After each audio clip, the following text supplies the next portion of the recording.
It'll console me. Hey guys, welcome to the Dr. G Show. Holly's not here. She is on assignment at work. She is getting ready for her Baha'i fast. I think they do that for like a month or something. And I'm going to do that with her. So, this is episode 131. We're going to talk about postpartum recovery, about birth and babies. And maybe we'll have a bonus session where we talk about how you make babies, in case you don't know. No demos. No Sorry. We're going to have her husband come in. Yeah. I'll hold the camera. I'm a married woman. I won't be doing that. It's with your husband. Oh, I'm sorry. Yeah, we can do that. But not on Not on camera? Facebook. Okay. I draw the line. Have you ever seen the Meaning of Life? The Monty Python movie? No. You gotta see that. Okay. They did a sex education class, and so it's like a normal class. He's taking roll and stuff, and then he's like, his wife comes in and she just starts taking off their clothes, and then the chalkboard comes down and becomes a bed and the bedpost, and then they're like trying to explain about foreplay and sex, and all the students are like bored and throwing papers and stuff. You've got to see that. Okay, it's on my list. In the very beginning is they sing the song Every Sperm is Sacred, and it's about Catholics, and this woman had like 30 babies, and she's like doing dishes, and the baby just falls out, and she's like, would you mind getting the baby? That's how birth works. It's an amazing movie. So, as you guys join, there's Mindy. Oh, and Mindy is going to contribute tonight because she has had both kind of births. I've had, as you guys know, I'm a breeder. I've made 4 children. I did most of the work, you know. Well, most of the work making the babies. And, but we've had both kind of experiences too, so we'll talk about that. And there's Gina. Minnie says, hey guys. Hey. She said you're a guy. Rude. Sexist. We Okay. use inclusive language. So, Dr. Ladies. Mallory Kaufman lives in Newton. Yes, Not I'm the- a Newtonian. Not the old Ton. No, No. the new one. So if you do physics work there, it's Newtonian physics. I think that seems legit. All right. Our town was founded by Isaac Newton. Yeah, I little knew it. known fact. From all the apple trees. And so you're regional director of BirthFit, Yes. and that's where we make babies into super athletes. Mm-hmm. No, moms. into Moms super athletes? sometimes. So we work with preparing moms to be fit for birth as well as being prepared for the postpartum period. So working with women all along the motherhood transition. So from preconception to pregnancy to childbirth and then the postpartum period as well. So that full spectrum of motherhood. As a guy, it doesn't seem like a real big deal. You just kind of show up, they scream, and then you have a baby. Yeah, wing it. Wait. Yeah.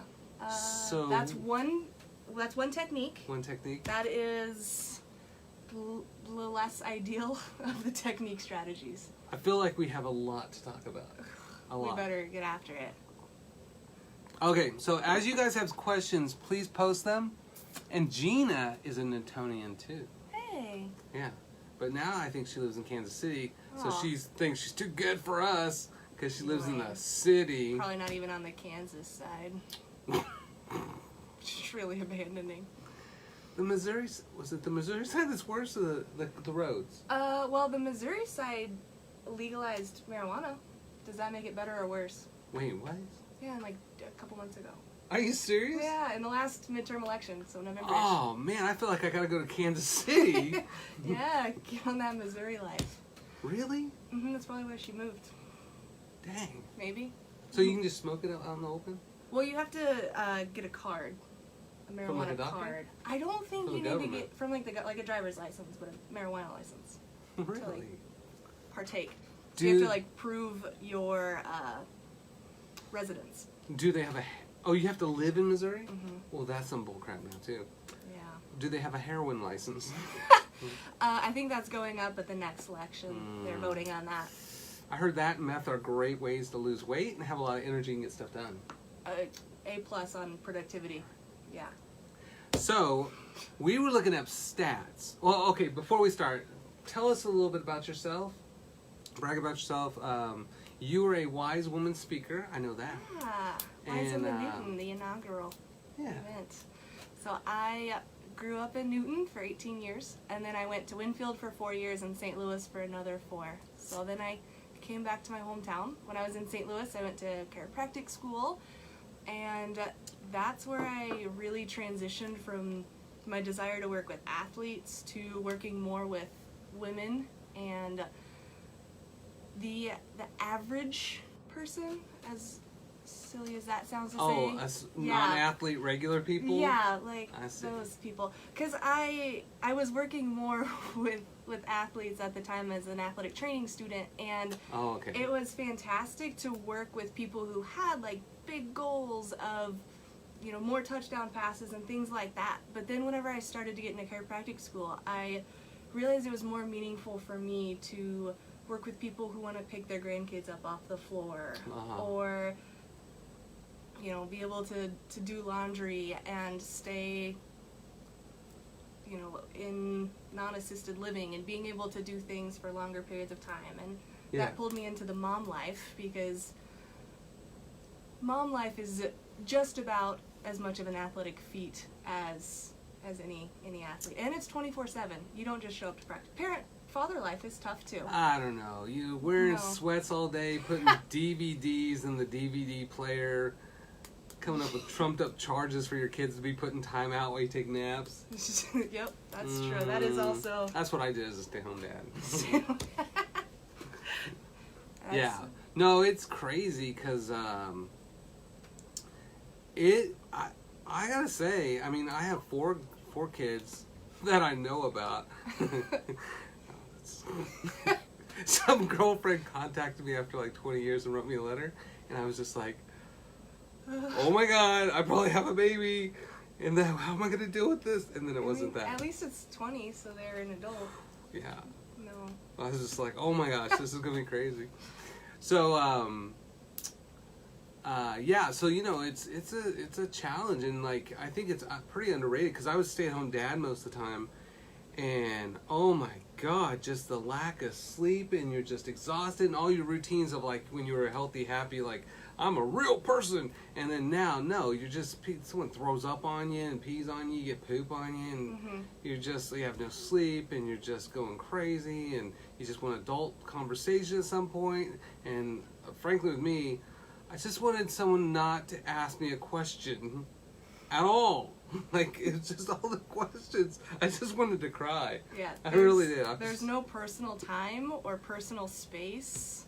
Yes. Like, not even in the bathroom. That's no. a public adventure at all times. Yeah. Yeah, well, and then if you even, like, compare it to birth, birth can be anywhere between 6 hours and 48 hours. It's like running a marathon that you don't know where the finish line is. That's a good point. So, like you that. have to train just as much for birth. Like, it's probably the most athletic event of your life, and having that mindset of planning your nutrition and planning that fitness and mindset to be able to have that almost never ending. And I don't Nobody's think been pregnant forever. Most people, like when I did Peds rounds, we had a woman come in with her little Diet Coke, and like she's like laying on the table with her feet up, she's got her Diet Coke drinking, and she's just, we're like, yeah, you're like going into labor, that's why you have all these pains. And she's just like, all right. And it was just like no prenatal care, no nothing, just showing up and having a baby, drinking diet soda. That was her thing. But yeah, and so I think people plan more for their wedding. Oh, 100%. And prep more for that than even like birthing these days. Yeah, I mean, if you like ask people like the biggest days of their life, they usually say like the day they got married and the birth of their children. But if we compare like how much time you spent planning your wedding versus how much time you spent planning each birth, it's not even close. Like with birth, we often just walk up to our provider and say like, plan things, tell me what to do. Whereas nobody does that when they, walk up to their wedding planner, if they even get one, and says, just give me flowers and a dress. Right. Like, Yeah, nobody would stand for that, but you have a lot of like OBs that are just like, okay, we're gonna do this, then we're gonna do shit, we're gonna use Pitocin, and then we're gonna do this, and then, and you're just like, okay. Mm-hmm. Yeah, they, like, a lot of providers have like a protocol, like this is an algorithm of birth, and birth is the least algorithmic, predictable time. It's primal and intuitive, and creating an environment that fulfills that. We had to keep going back. She just screaming so loud, and just like, the baby's coming, we'd go and be like, nope, not dilated enough, and then keep going back, and then finally, I think it was like 1:30 in the morning, and I was just so tired. I was like, can we just stop and start back in the morning? Can we just stop? Can we schedule a nap? I was so tired. Yeah, and I think in Dad's defense, Mother is doing something probably more impressive, but she has like all of these hormones that are supporting she's all jacked up. She's got like this natural primal energy, and Dad's doesn't have that, right. But he still has to like put on an energetic face and be that supportive birth partner. So it is tough from like a energetic standpoint. Is you don't have that hormonal stimulus, but you have meth, so right. Well, and I gotta say, like, most of the pregnancy for guys is like, it's not really real, because it's like, I'm pregnant. Okay, if you say you are, and then when it starts growing, it's just like, okay, and then it was just kind of like, okay, I can feel something in there, so that's interesting, but it's very abstract. And then once the baby comes out, it's like, oh, well, that's real. It's actually a real thing now. Mm-hmm. Yeah, you have that physical connection because you've never touched the baby before and that. You've touched through the skin, but that holding skin on skin, it's all new on the day of. So how many of you guys, I know a lot of you guys watch this offline and stuff, but who here has had like C-section, if you want to say it, but you can always say, my friend had this, but C-sections or like natural births, or used a doula or polyp doula. You got that? I got that. All right. Picked up on it. Went back to the 90s. But I mean, going back to you mentioned the doula. I think that's why doulas can be so important, because when Dad is tired, he can nap, and then doula can step in, and you have like this tag team. So Mom is always being supported. So I think you can get a lot of benefit from that alternative. Well, or I shouldn't say that. Complementative. Right. No. Support. And we did natural childbirth with the first two, and then with the twins, they were really worried, and she was worried, so she got a spinal block, I think, or something. But we still pushed them out. Mm-hmm. Or she did my part. I put them in there. So. Home births, nice. Oh yeah. So what did Mindy say? Oh, that's not Mindy. Oh, are you sure? Oh, okay, yeah, so Mindy did wait, there's some above that too, though. Pitocin, epidural, midwife. She did a little bit of everything. Oh, she did a water birth. Yeah, there's more above it. Oh, more above that? Yeah. And then Emily, she just had her baby. She had 3 home births. Congratulations. And had transferred to the hospital for the 4th. Cool. So that's pretty good. So that, you get a lot more comfortable, I think, after the first one. And then Reese, she had some home birthing with an doula. A doula? Doula. Just doula. Yeah. Yeah.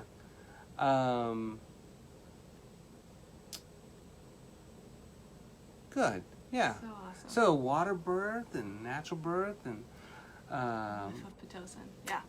Yeah. Yeah. Yeah, I mean the most A whiff. Whiff. She needed a whiff. Yeah, I mean a lot of times moms, like the most common reason for a transfer from a home birth to a hospital is often just maternal exhaustion. So it's frequent for them to just get IV fluids and a whiff of Pitocin, just like that little bit to help I mean, you've usually labored for quite a bit of time. It's just like that support system and the fluids and some nutrients from that standpoint. So. Well, I know that first one, we went back to the hospital like 3 times. I don't know how she did it, because I was worn out.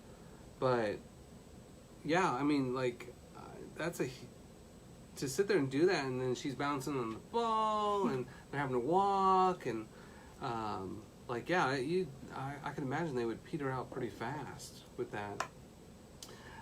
So one of the questions we looked up some stats, and I wanted to kind of know, you'd said that the maternal mortality rate and maternal and the infant mortality rate is crazy high in America.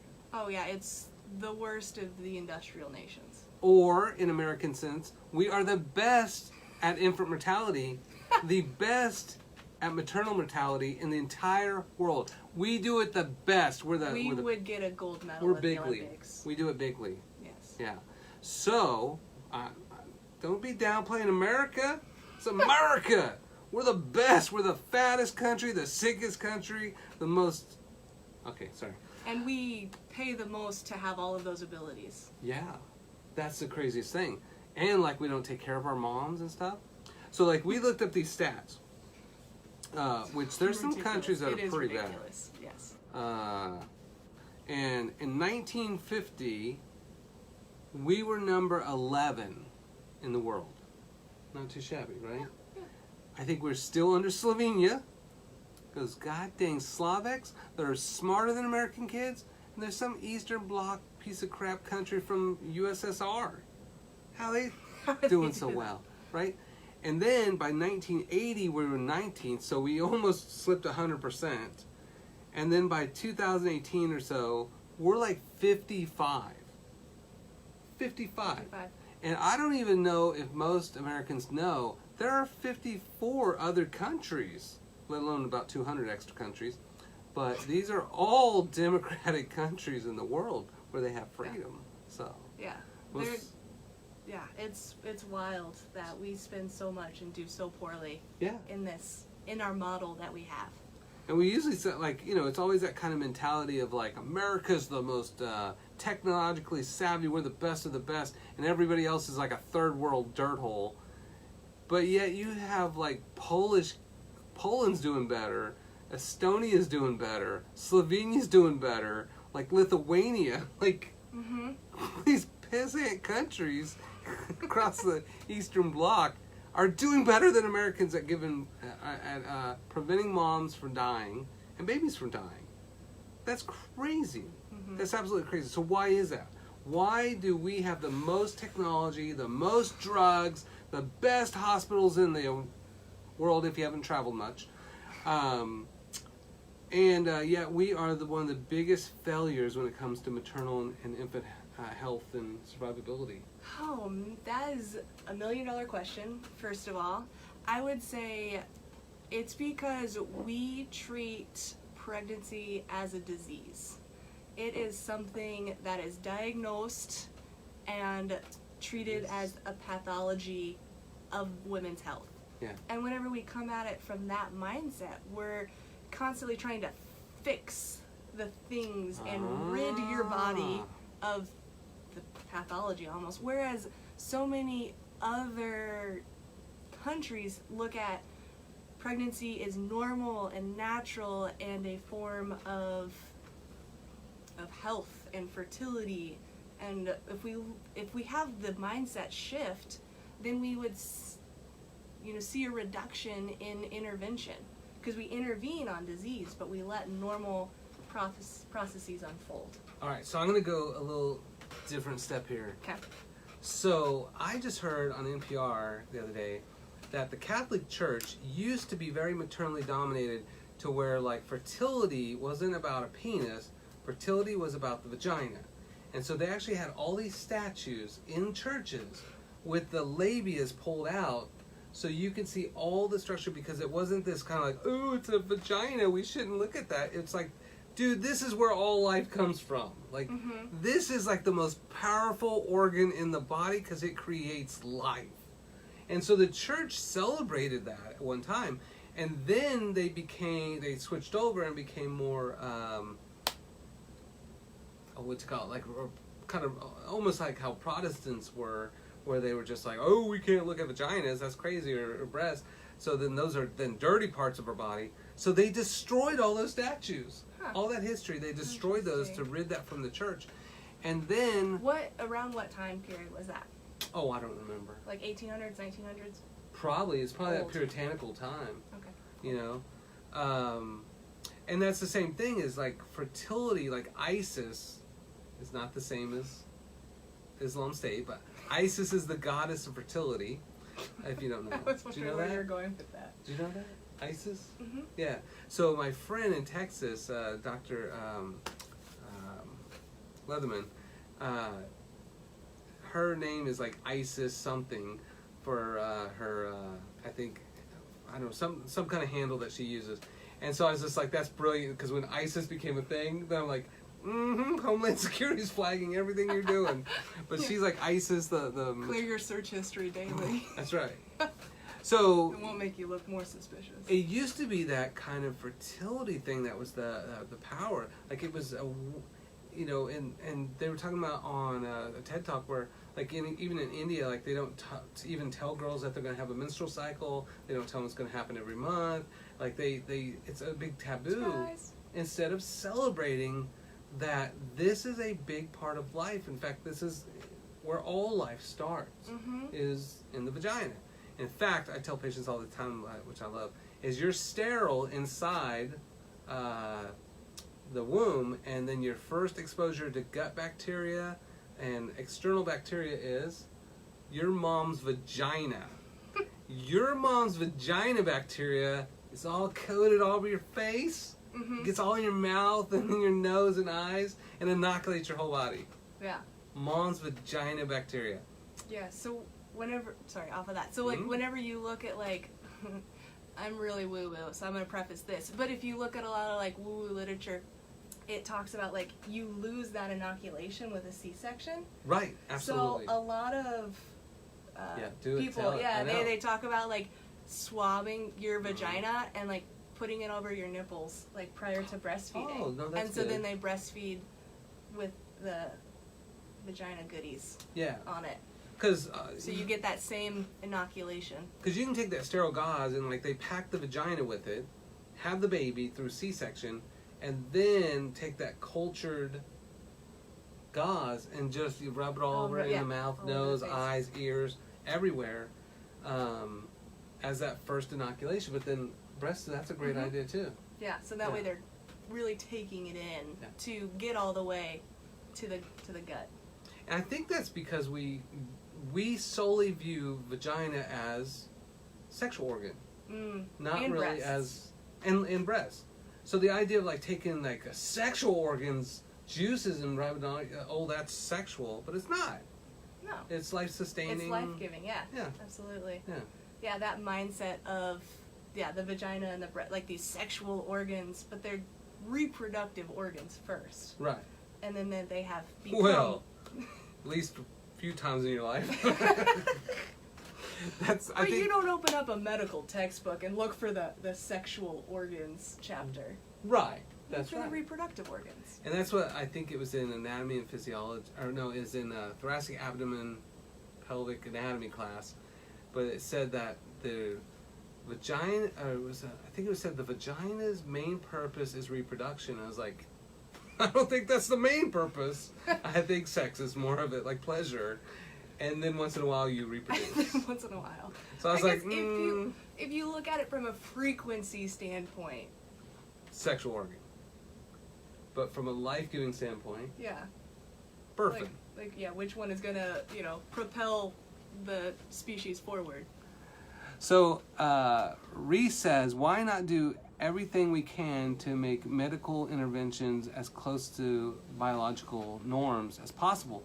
And that's a good point, because if you watch like The Business of Being Born, you learn that most birthing centers have never seen normal natural births. Yeah. None. When we had our twins naturally, I mean, she still had a block, but we had to deliver them naturally. Everybody came by the room and was just like, we've never seen that before. And I was just like, you're a birthing center. When we had our first one naturally, I think it was the same thing. Like, wow, we've never seen that. Like, there's nurses in a birthing center that have never seen a natural live birth. Mm-hmm. That's crazy. That's crazy. Yeah, it is. I mean, I think, oh gosh, I need to firm up on my stat, but I believe a stat from 2006 is that 40% of births are induced. So from the beginning, you're initiating a normal physiological process with a drug of some kind. So tell 40% of the time. So what do you think about like Now, one thing I want to caveat is moms love guilt.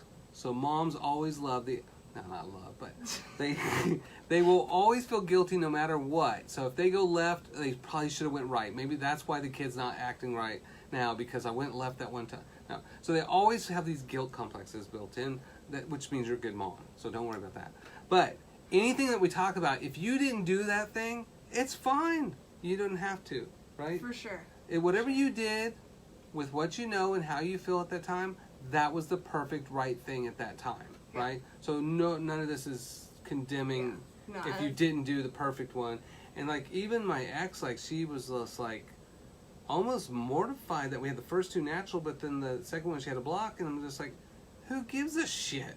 Like, it's not a competition. Mm-hmm. That's what you needed, so that's fine. Yeah, no. There's a time and a place for medical intervention, but probably 99% of the time, you don't need any, just like the first ones we had. Yeah, no, I mean, I think that's an amazing caveat to throw in. Like, and that's one thing that we talk about. There's no right, wrong, dogma, left, right. Like, it's all about, like, are you informed and are you following your natural intuition? Like, those are, like, your two most important things. Like, to be informed means that you know all of the options, you know all of the risks, and you know the things to do to supplement whatever your choice is. Yeah. And then from there, you can make absolutely whatever choice. It's your body, it's your child, or children. But just being informed and then listening to your intuition, not letting other people make your decisions for you. Well, but that's the whole birthing process now is, this is what we're going to do, little lady, right? Yeah, I mean, it is super common, especially with insurance and, you know, if insurance covers this, then I want to do this. I don't want to do the option that's not. And sadly, money matters, and it has an impact. Yeah. You know, making the decisions that you can. And we had Sharon Foster for our, she's a nurse practitioner and a midwife. So that was like, I felt good. So it was kind of like we could have the best of both worlds with that. And we had it at a birthing center. So we had natural childbirth at a birthing center in case everything went down, we could go across to Wesley. So like I felt really good about that decision. But nowadays, knowing what I know now, why not have it in a little pool in the living room kind of thing? Like, it's not that big of a deal compared to when I didn't know anything. It was scary. Mm-hmm. And for moms going through this and saying, like, I have no idea what to do, and you read, like, the internet, and there's, like, 4 billion opinions, and they're all super strong. And then you have every friend has a different opinion, and it's all super strong. Yeah. Like, that's one of the things I like about your idea about BirthFit is you're kind of that go-to person for them.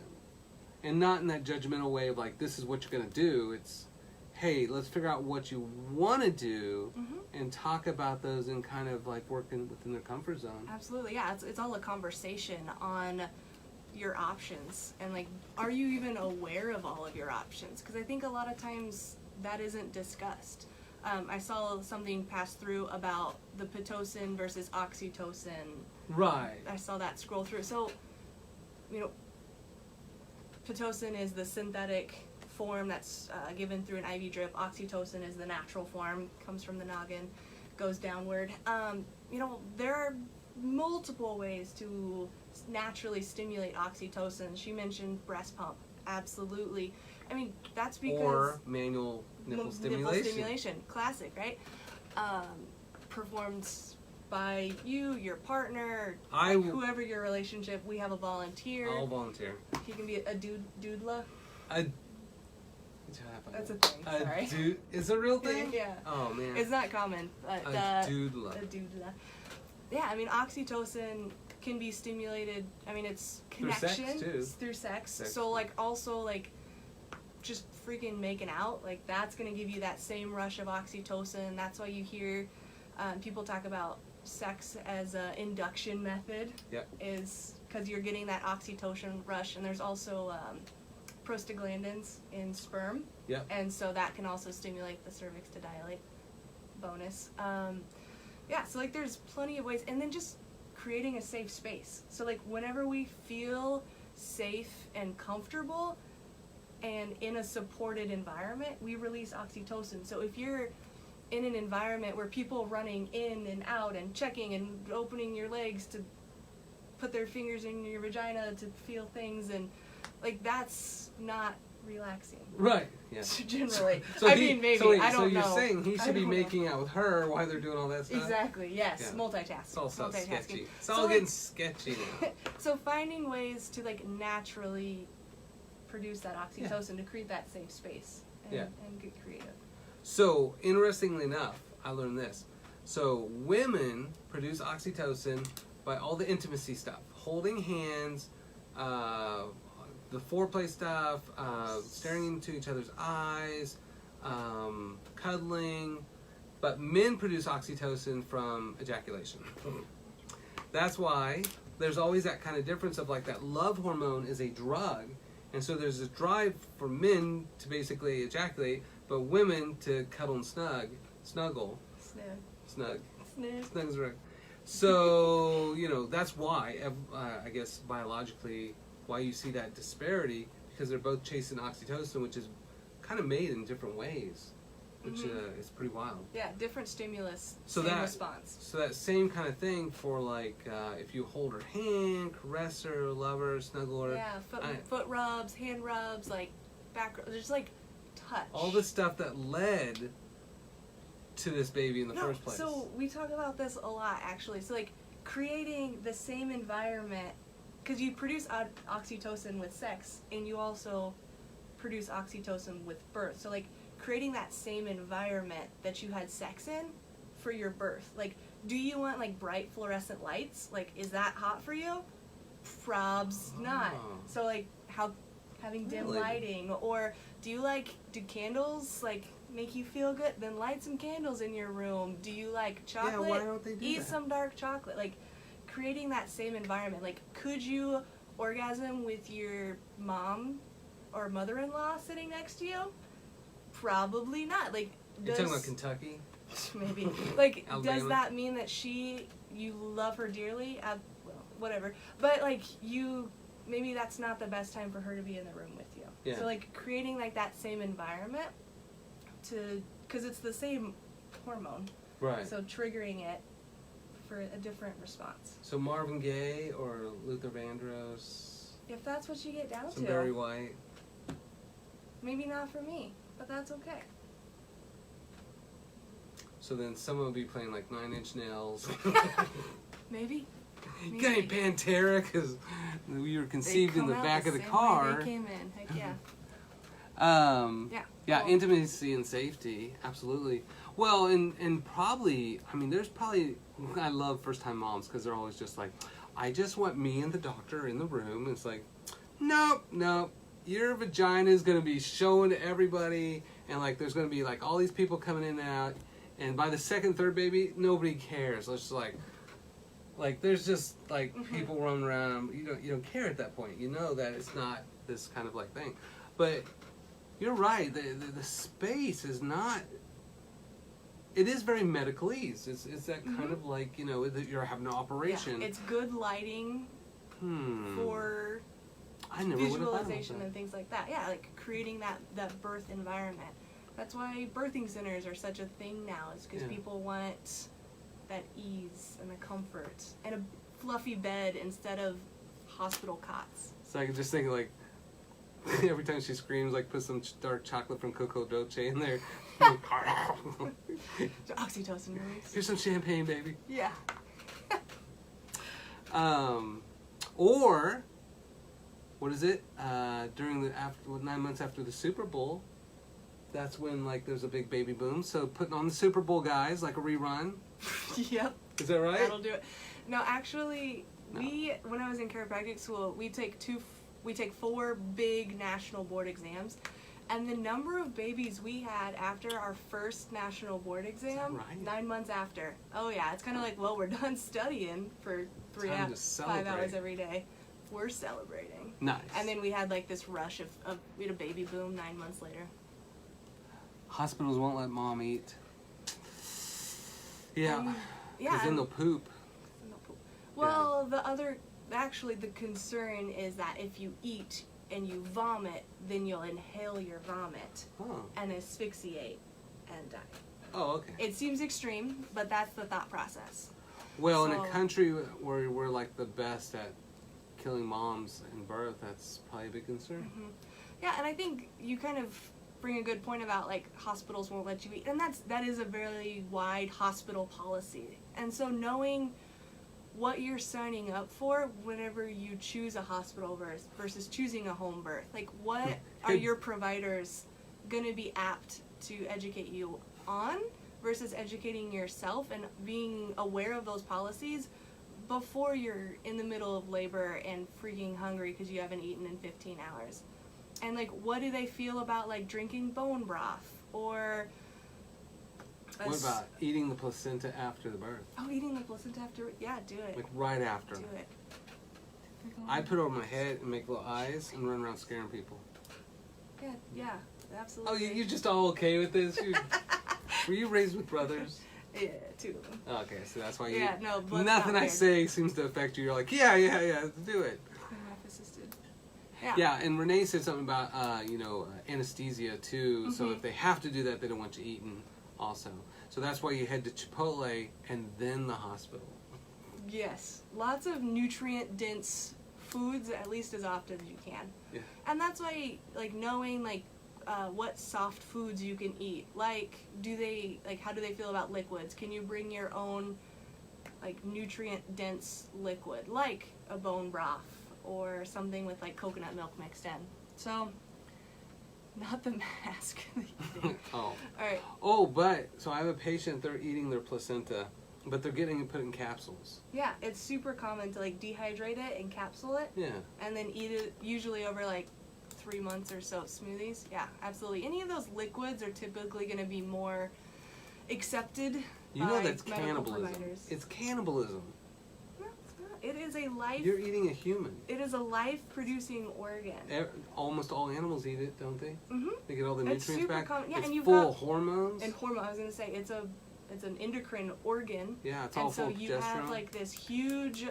You release an organ that's been producing hormones, and then your mind doesn't immediately register prevent that. postpartum So too. yeah, it's nice for mood. What are you got going on? Mindy said jerky. Jerky, yeah. I mean, usually the dehydrated of some kind. I mean, I know moms who like also like make a soup with it. Like they cook it and then they drink the broth. Things like that. It's good. It's creative. I like it. My patient asked, and I was just like, yeah, it's a great idea, but it's weird as hell. Yeah, women either love it or they're neutral to it. So, like, what's the risk? Yeah. It's yours. You made it. Pull it right out and start eating it. Yeah. No? Why not? Squeezing all the juice out. Yeah, no, they do, like, lots of cool things with it. And even if you're, like, not down with eating it, like, there's, like, lots of, like, really cool, like, emotional things. Like, people will, like, plant a tree. Like, they'll put the placenta in the ground and then they'll plant the tree over it. Like and that. It's, like, this, like, birth tree memory. I like that. Or they'll, you can see, like, really, really pretty placenta art. Like, they stamp it. Yeah. And, like, it has, like, the pretty tree Wouldn't it on be cool it. if you blow up a balloon in it and then let it dry and harden around the balloon? Yeah? Like a vase? I don't know. Make a fishbowl out of it or something. I don't know. Yeah, you could brew kombucha in it. Yeah. That'd be ultra hippie as you brew your kombucha in your placenta. Yeah, the painting, the prints are so cool looking. And they have all those veins and stuff too, yeah. Yeah, they do them so it looks like the tree, the arbor of life, yeah. Yeah, and you guys think this is sketchy. We're 45th in maternal death, mortality 45th. 46. Sorry. 46th. The number went down already. Yeah, it's changed. 46 and then 55th in babies. So like this is huge. Like BirthFit is huge because we are the industrial we're not. We're one of the industrialized capitals of the We world. like to think we are. We stroke our ego. We're top 10. Actually top 20. Maybe top 30. 55. We're top 55. Top 55. Take that, Slovenia. Wait, they're ahead of us on everything. All right, forget them. So, we have to be doing this differently. I mean, differently. Could you imagine, like, the idea of, like, losing your baby or your daughter to, like, a freaking birth, which is, like, you walk around long enough, it'll fall out. Like a little bungee cord. Like that. So, tell me about the different parts of BirthFit. Yeah, so BirthFit has 4 pillars: fitness, nutrition, mindset, and connection. And all 4 of those play such an important role in maternity and in pregnancy and in the postpartum period, having all of those pieces together. So fitness, we mentioned that childbirth is a freaking marathon. So Yeah. have you trained in preparation for that? Have you engaged with your core in a way that can support the intensity of it, the endurance, the stamina, the flexibility of your body? So preparing for that, and then postpartum healing afterwards is your body just did an amazing feat. Either a human was released through your pelvic floor or through your abdominal wall in the case of a C-section. And like, what healing are we doing in this time? It's more just like, here's this infant, take care of it, but we're not taking care of mom. Figure it out, Mom. Yeah.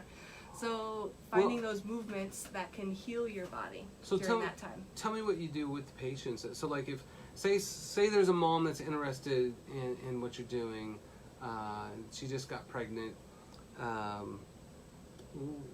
what kind of like stuff for the kind of fitness part do you, like how's that go with them? Mm-hmm. Like I know nothing. I just know. put the baby in there and Go from there. Go from there. So, ACOG, the American College of Obstetrics and Gynecology. Okay. Nice people. They say lots of things. And their recommendation for pregnancy is 150 minutes of exercise, of moderate exercise a week. So that's about 2.5 hours, and it's where your heart rate is elevated. So that is the general recommendation. Okay, but, wait. So let's start out. Do most Americans that aren't pregnant get that much? That's where I was about to go with that. Okay. So, no. No. So, no. So they need to step it up. Even though they're like, oh, I'm pregnant. That's when you're like, okay, use this as a growing point. Absolutely. And that number did not go up when you were got pregnant. It is also a good preconception thought. Okay. So, like, we still need to prepare for birth before we've even conceived, like in that preconception period, to have that optimal, because we mentioned that fertility is a sign of optimal health. When we eat well and we move well, we normalize our periods and our cycle and our ovulation, and then that sort of transitions us into that pregnancy as an expression of life and health. And that's a good point too, on a little side note, because so the most common, so in OBGYN they tell us the most common outcome for pregnancy is auto-abortion.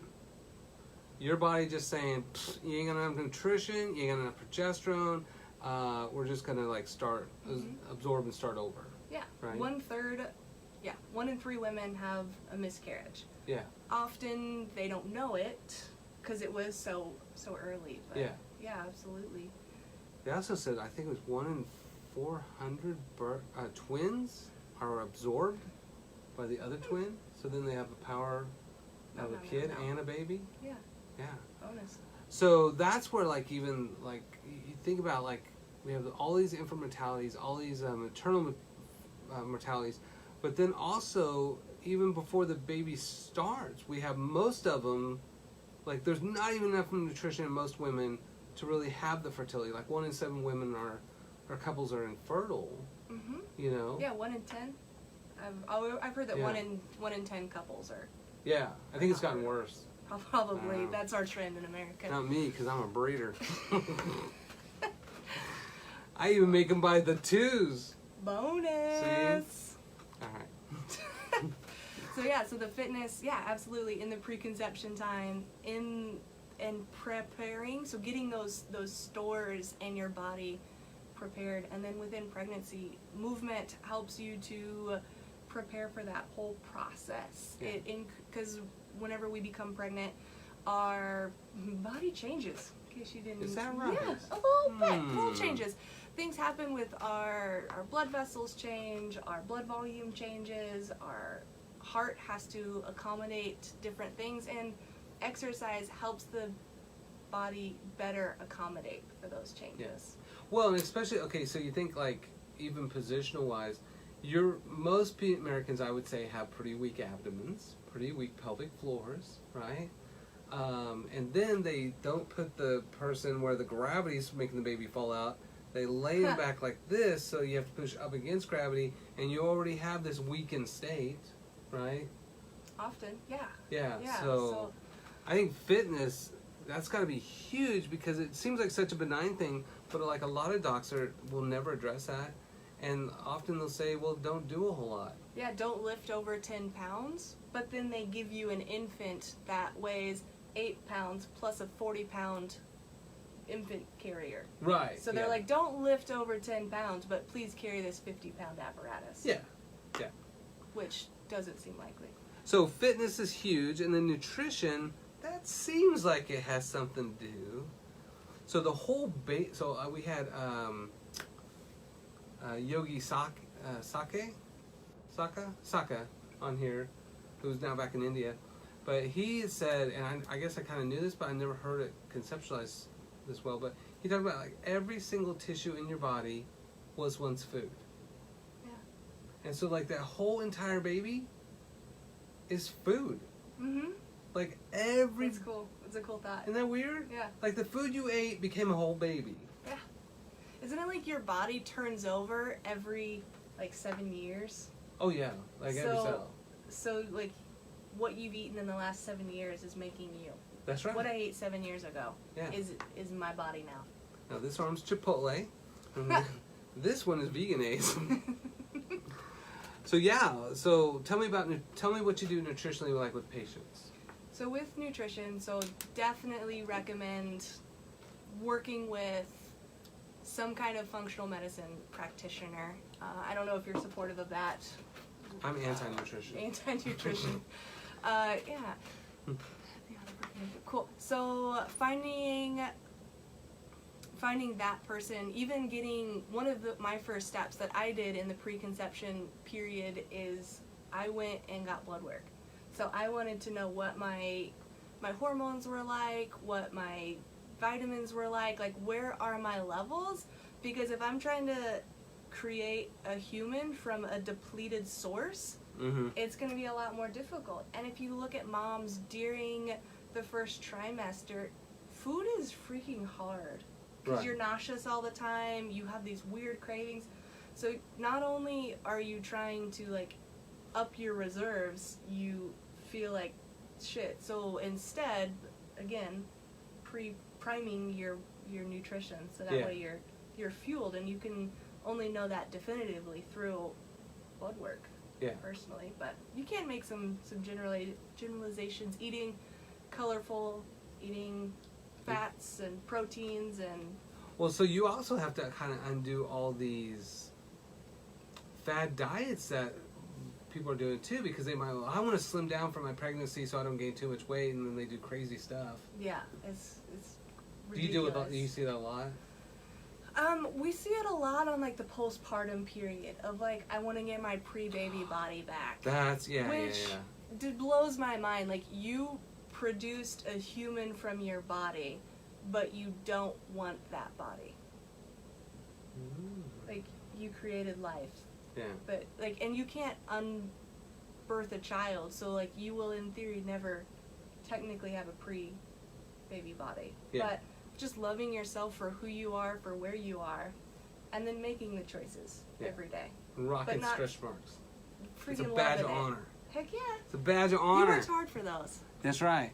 Prenatals, Whole Foods, hell yeah. And she used to work at Natural Grocers, Nice. so she's always pumping the good stuff. Yeah, no. Yeah, absolutely. Finding a prenatal that is quality, and maybe that's a prescription prenatal, but rarely. Yeah. Finding one that instead has the nutrient profile that you need. Yeah, and especially like methyl tetrahydrofolate Yes. or methylene tetrahydrofolate. Absolutely. Because that is that's the one you really need before you even become pregnant, because by the time you find out you're pregnant and you take the prenatals, the neurotube is already created. Mhm. And so if there's a mistake, Yeah.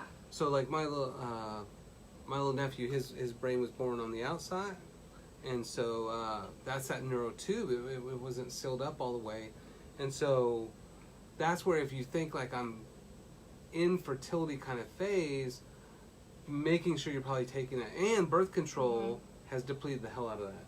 Oh yeah. Let alone stress and all the other stuff that we do as Americans. It just exhausts our folate levels. Yeah, I had a nutrition instructor in college who said that when you start having your period, you should start taking a folate. Yeah. Just like it's going to support your body, and God forbid pregnancy happens, even if it's unexpected, then you're prepared and you have that. Because the neural tube forms around 21 days, so about 3 weeks, and most women don't know they're pregnant around 3 to 5 weeks. And the bonus of that more. is folate runs your pathway for phosphatidylserine and choline for brain function, memory. Yeah. Your detoxification pathway with B6, and your methyl tetrahydrofolate reductase pathway to your bioterapin pathway with help with methyl B12, which then runs thyroid and melatonin, and like everything that makes you feel awesome starts with folate. Yeah, absolutely. Yeah, like what's the downside to taking folate? Right. Well, yeah, but I had to feel awesome the whole damn time. Damn it.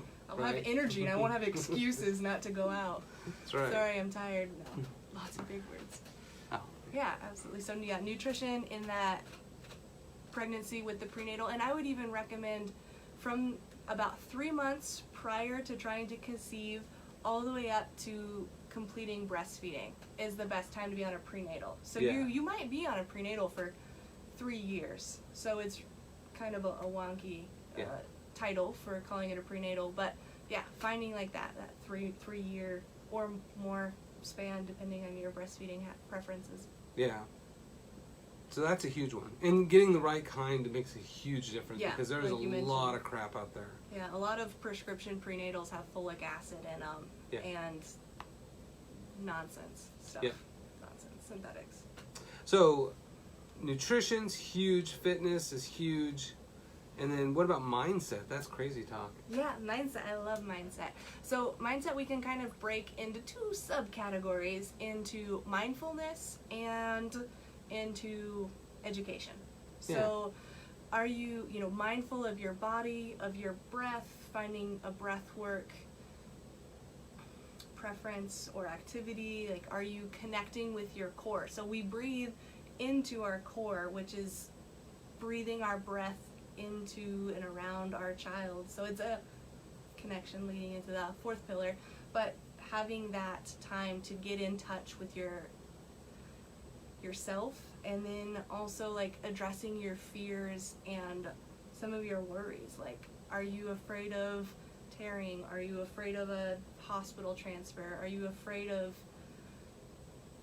having stretch marks? Like, what are your fears? And like addressing those head on, because if you don't talk about those during pregnancy, they're gonna come up during childbirth, and you're not always thinking logically at that time, which you're not supposed to be. It's a primal time, but like addressing those fears with your partner, and getting to terms with those, journaling and reflecting and spending some time with the awareness of your body. Yeah. And then, the other side of that is the education. Like, how many childbirth education classes are you taking? Are you taking one through your hospital? Are you taking one through a third party that might be more unbiased and judgment-free? Are you taking one that's more movement and breath focused, like the Moz? Through BirthFit, we offer the prenatal series, which goes through birth education and movement and nutrition, and go into more detail on all these topics. So, like, what kind of education are you getting? Are you reading? Are you talking through? Awesome. Yeah, getting Well, that that's informed. huge. Yeah, because again, we said, most people are separated from all these women in their life that had babies, and it's just kind of this communal thing to more of like, I'm going to figure it out myself and do it. Mm-hmm. So having a coach there to kind of educate and help, especially with all the contradictory information out there, that's probably the worst. Yeah. Like the idea of like, there's 20 different books and they all disagree with each other. It's like when diets, so people come in with they're like, I have this problem, it's like I read 20 different books and by the end you can't eat anything.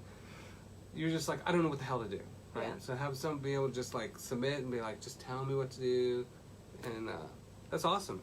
Yeah, absolutely. Yeah, and that's the biggest thing, is like getting information from multiple sources, and then like intuition checking them with yourself, like which of those make your personal bullshit meter go off, which of them vibe with you, like where are they at, and understanding that what works for you does not necessarily work for everybody else around you, and Right. whatever way you choose to do birth is right for you. Yeah. And making sure that you are not comparing yourself, playing the mom gore game where it's like, oh yeah, well mine was, like just owning yourself and getting educated, but understanding your intuition and yourself, I think is important. Be a flexitarian with it. And that's pretty good, because you'll have moms that are just like, maybe they read a book and they're just like, oh my god, natural childbirth is like the best, and this is the best type, but they're just like, they are not comfortable with it. Mm-hmm. So it's okay if you don't do that. Yeah. It's okay if you do. Again, it's not my preference or what I would want for somebody, but again, I have 4 daughters. They're going to have babies, and they're going to make different choices than I am, and I'm not going to shame them for it. It's just, all right, if you're going to use that drug for that birth process, here's what we also need to do. If you're going to do this, this is how you recover faster. So, that's that hard part, as far as having someone there that can kind of work with whatever the hell you want to do that you're comfortable with. Absolutely. Yeah, I have a lot of moms who say that, like, I want to give birth at a hospital because I want to be 2 doors down from the NICU. Yeah. Just in case. Which, if that's what's going to make you feel safe, then that's perfect. Like, it's all about creating a safe space for you, and if a NICU makes you feel safe, perfect. If being at home in your comfy bed that you've slept in for the last month makes you feel safe, Where you made the baby. then where you made the baby, perfect. Like, Right. it's creating like that safe space for you, and safe is different for different people. Yeah. And so acknowledging that about yourself, and knowing that like each hospital is different. So you can go to one hospital and it's going to have these preferences and these protocols, and this provider is going to think this, and not being afraid to interview providers and saying like, these are my non-negotiables. Like I like that. I need to be able to have delayed cord clamping. Like, are you down with waiting 10 minutes? And if they say no, then like say like, thank you, you seem awesome, but you're not for me. Right. And there's nothing wrong with interviewing. That was our first question. Was it was like, how much Pitocin do you? How often do you use Pitocin? And he said, I use more Pitocin than anyone in this area. And it's just like okay, thank you very much. Like, not the right person for us. I understand that was your badge, but that was absolutely. So, but for another mom, that might be like, okay, that makes me feel safe and perfect, And then from there, like, just knowing that, what are the risks and what are the benefits, right. and being fully aware of what you're entering into. Yeah, and don't justify it to anyone. Yeah. And then the last part is connection. Tell me about connection. So connection. Oh, it's 8 o'clock. So connection is. Time flies when you're having fun. So connection is this really expansive pillar, because you can connect within yourself, like we were talking about with the breath, connecting to your birth journey, and connecting with your partner, connecting with baby, connecting with your team. Like, who do you want to be there to support you and to love on you? Do you want a doula? Do you want a midwife? Do you want an OB? Do you want your mom? Like, want chiropractic care? Do you want a functional medicine practitioner? And like even going to like those broad, like, do you want to see a pelvic floor physical therapist afterwards? Do you Ann Clark. She's a physical therapist in town. Yeah. She's on the news. She specializes in it. There you go. I have heard good things about Ann. Yeah. Absolutely. Like, not just I taught her. She's my student. You taught her? Yeah, she's my student. Vaginal exams? Oh, that's inappropriate. Yeah. No, she's in my anatomy and physiology class. Sweet. And of course, A student. So. Of course. Yeah, and finding your local placenta encapsulator. And yeah, it's a profession. So like finding like that birth team that you want with you, but also who do you need in the 2 weeks prior? Do you want to see an acupuncturist? Do you, in the postpartum period, do you want a housekeeper that cleans your house every 2 weeks? Like, that is an amazing baby registry, is get someone to clean your house. Like that's building, what the husband's there for. So building that birth team, and so so you have mother and baby, and then dad supports mom and baby, and community supports dad. So like having this priority system of, is mom feeling loved, and then how can dad raise the love level, and then everybody else is doing the other things. They're bringing food, they're cleaning, they're grocery shopping, so that way dad's focus is on mom. Yeah. So like creating that structure. Yeah, absolutely. So connecting with your birth team. Nice. Is awesome. Yeah, absolutely. Yeah, connection is freaking massive. So encapsulators.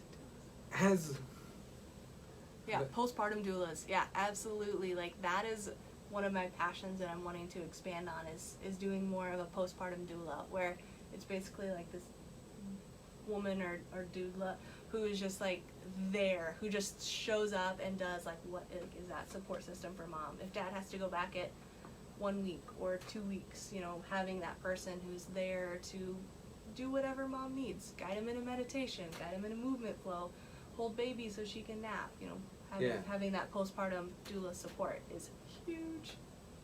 That's what Tara ought to do too. Yeah. Yeah. We've talked about it. Doula work, man. Is that right? Yeah, like both of our sub passions, like the someday passions. Yeah. Freaking doulas. Yeah. Yeah. You guys are very, very nurturing people. Yeah, I love the postpartum period. It's freaking beautiful, and it is so freaking neglected. Yeah. Yeah, like no one supports mom post-birth, and that is really sad to me. So. Solo world. Just suck it up, mom. Pull your bootstraps up. Get back to the job. Yeah. Yeah, because you imagine being a single mom and you have a baby and you have a tear and you have all this stuff, and then it's just like, when are you getting back to work? Yeah, and you live out of state and you don't have any family around. Yeah, that's crazy. It's crazy, yeah, it is. So we're gonna wrap things up, but so if somebody is even like thinking about having a baby, they should probably contact you. Like, yeah, preconception. And then and if they need, if the guys need help with preconception, I'll hook you up. I'll teach you the moves. Teach you the moves. Little Barry White, and like, first you start off with your shoulders are tense, and you just work that around, and then you work your way down. Like, women don't know that we have a plan. It's a strategy. It's a strategy. So, how would they contact you? So, a few different ways. You can find BirthFit Newton on Instagram and Facebook. My Instagram handle is just at BirthFit_Newton. On Facebook, I believe I'm BirthFit Newton, KS, Kansas. And I also have a website, newton.birthfit.com. So I post pretty regularly on Instagram, so feel free to slide into my DMs with any questions that you have on, either social media. What's a DM? A direct message. Ah, you don't know damn what it. freaking sliding into your DMs? No, I saw that on Aren't a meme. You hip with the lingo? I know, I saw that on a meme and I was like, is that sexual? What the hell is that? So it is not technically sexual, but it is like you slide into someone's DMs, like you're like putting the moves on them. Okay, because I think it said like this kind of thing, like when guys be sliding into your DM and it's just like, hey girl, what's up? You look fine. Oh, you're not gonna talk to me? Well, screw you. Like, yeah. All right. So Now I'm hip. Now I know what's up. Now you know the correct Lingo. context to put that into. It's all good. All right. So next week we'll show some videos of birthing babies. But this weekend is Wise Women ICT again for Happier You, which I'm actually going to do a little talk. A little something. A little something. Probably slide in DMs and stuff. I don't know. Your That demos. still sounds so inappropriate. Oh, it is inappropriate. Well, now you have me saying it. I didn't say it wasn't inappropriate. I have a clean cut show here. Got a reputation. So, and as I know most of you guys watch this on the replay, so feel free to post your questions. And Dr. Mallory can kind of go through and answer questions too. And find her on Instagram and Facebook and connect with her, especially if you're thinking about having babies, because that's, I mean, really, it's overwhelming. Like, you think about all the stuff people do for the wedding, like they have a whole book, like, you need someone to advocate for all that. And actually, patient advocates is one of the biggest things coming up, because everybody's outsourced all to these specialists, so there's not that general practitioner anymore kind of watching everything going on. That's cool. So now they hire nurse practitioners to basically like, hey, you're double prescribing meds here, you know, or you're taking, so it's a whole thing. But yeah, you need that. So any last wrap up stuff? Hit me up with any questions. Ask very detailed personal questions. Really detailed. More details, the better. Super detailed. Yes. Slide into her DM. Slide into my DMs. Oh, that's terrible. All right. Thank you guys for watching. Post questions if you have it. Thank you, Renee and Mindy, too, for kind of talking about your all's experiences. We should have like a birthing round table. Yeah. No, we shouldn't. I will not participate in that. Well, because it's you're not invited. Oh, that's some bull crap. Oh. All right, we might do that one time. It's after 8 o'clock. It's my show now. That's right. You're out. All right. So I'll see you guys next week. And we do have Cooking After Dark with Dr. G coming up as a new show. We'll probably do it every other week. And OptiLife is going to host it. And so we'll get some sponsors for that too. And then we'll have our little martini and record and make some little food the Dr. G way. Be slightly inappropriate. Use stuff like sliding into the DM and stuff. He's going to get it in context next time. I'm going to start wearing my hats tilted to the side, talking about yo, yo, yo, for shizzle. Sliding into... All right. Bye, you guys. Good night.